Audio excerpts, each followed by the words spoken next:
mengutip perkataan sahabat, kami dahulu diajarkan adab sebelum ilmu. Sedangkan sebagian pendapat akhlak atau adab yang baik itu timbul dari akidah yang benar. Bagaimana kita menempatkan keduanya, dan mungkin mana yang lebih utama, atau memang ada perbedaan antara akidah dan akhlak itu? Ya, akidah dan akhlak berbeda. Dan benar bahwa adab itu memang ada yang merupakan hasil dari tanaman akidah. Tapi ada yang akhlak itu ternyata memang bawaan ciptaan kita, Pak. Buktinya hadis Nabi SAW. Ketika Nabi SAW kedatangan utusan di tahun Amul Wufud, tahun 9 dan 10 Hijriah, salah seorang pemimpin suku yang datang, Al-Ashaj Ibn Qais, dia datang kemudian dipuji Nabi. Sing kepala suku yang datang dipuji Nabi.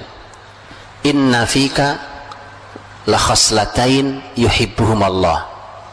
Kata Nabi ke pemimpin suku yang datang ini, kamu punya dua sifat yang Allah cintai. Kata orang itu, apa ya Rasulullah? Kata Nabi, al-hilmu wal-anah.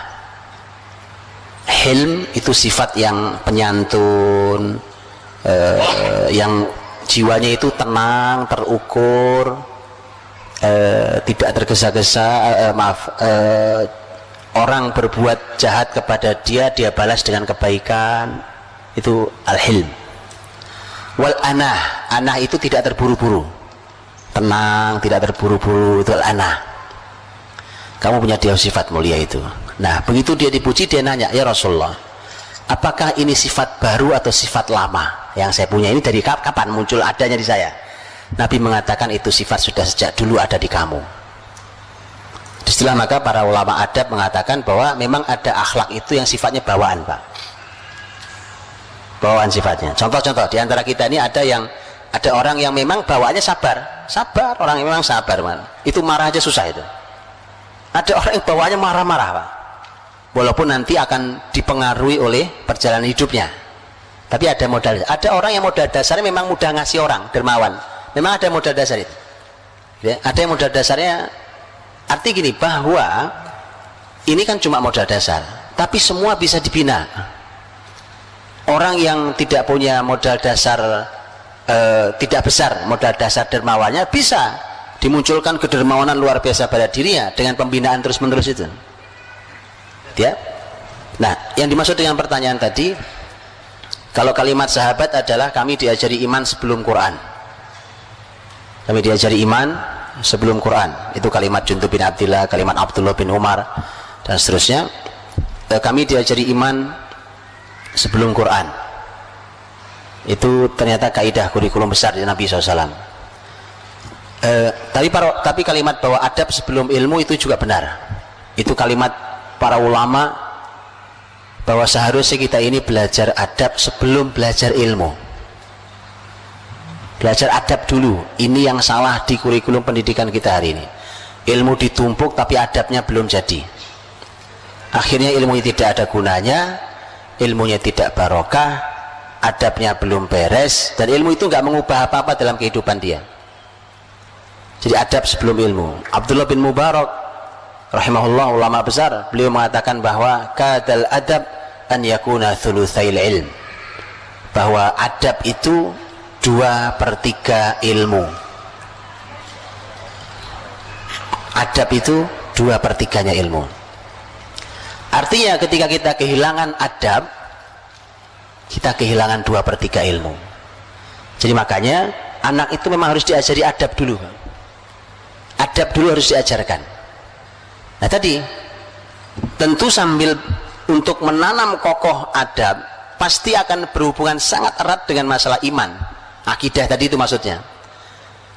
Jangan salah memahami ya. Belajar akidah itu bukan belajar kitab, bukan. Ayo kita buka kitab tauhid, kitab akidah, bukan itu maksudnya. Lah anak kecil kalau diajak bagaimana ngerti anak kecil itu? Yang dimaksud adalah tanam dia. Apa yang mau kita tanam? Umpamanya kita mau menanam salah satu nilai tauhid, nilai akidah. Umpamanya al-khauf, rasa takut pada Allah, atau ar-raja, kita punya harapan tinggi pada pertolongan Allah dan ampunan Allah, dan seterusnya. Tawakal, at-tawakkul umpamanya, punya sifat tawakal. Yang begitu-begitu itu ditanam bukan pakai teori buku. Kesalahan kita belajar tentang tauhid adalah seperti belajar filsafat.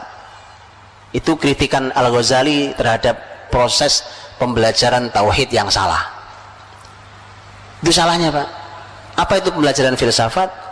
Belajar tauhid, akidah, tapi muter-muter di kepala. Cuma jadi wawasan kan? Filsafat itu kan muter-muter aja di logika orang. Cuma muter-muter di situ. Di kitab selesai kitabnya, tapi nggak pernah turun di keyakinannya. Kalau anak kecil, Pak, contohnya gampang sholat. Coba lihat sholat. Bagaimana cara ngajari anak sholat yang benar? Salah juga di kita ngajari anak sholat yang benar. Ayo nak kita buka kitab sholat, kitabus sholat. Rukun sholat ada 13. 1, 2, 3. Ayo dihafalin. Suruh sholat nggak benar, Pak. Gitu? Anak diajari wudhu. Wudhu juga gitu. Oh ini ayatnya ini, hadisnya ini, begini tata cara. Bukan begitu cara yang benar. Lihat cara yang benar. Lihat cara yang benar di pendidikan para sahabat. Utsman bin Affan suatu hari ingin mengajari wudhu yang benar di hadapan tabi'in. Bukan dikasih teori.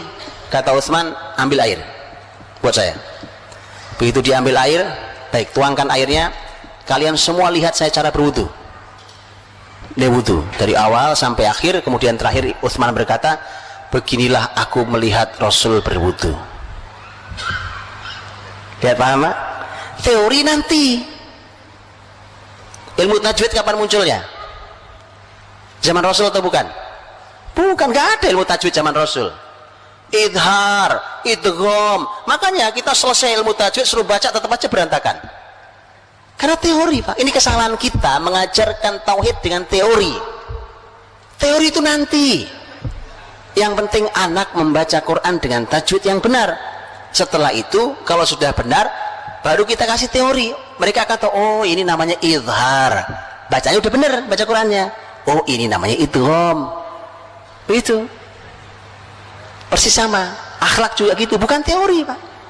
Masalah di kita sekarang kurikulum agama adalah teori. Teori sholat, teori wudhu, teori sabar, teori jujur, teori. Prakteknya tidak ada. Jadi bukan teori, ditanam di mereka. Jadi teori nanti, kitab nanti kita lahap, kitab nanti. Di usia-usia awal bukan teori, tetapi ditanam. Baik, wallahu a'lam bishawab.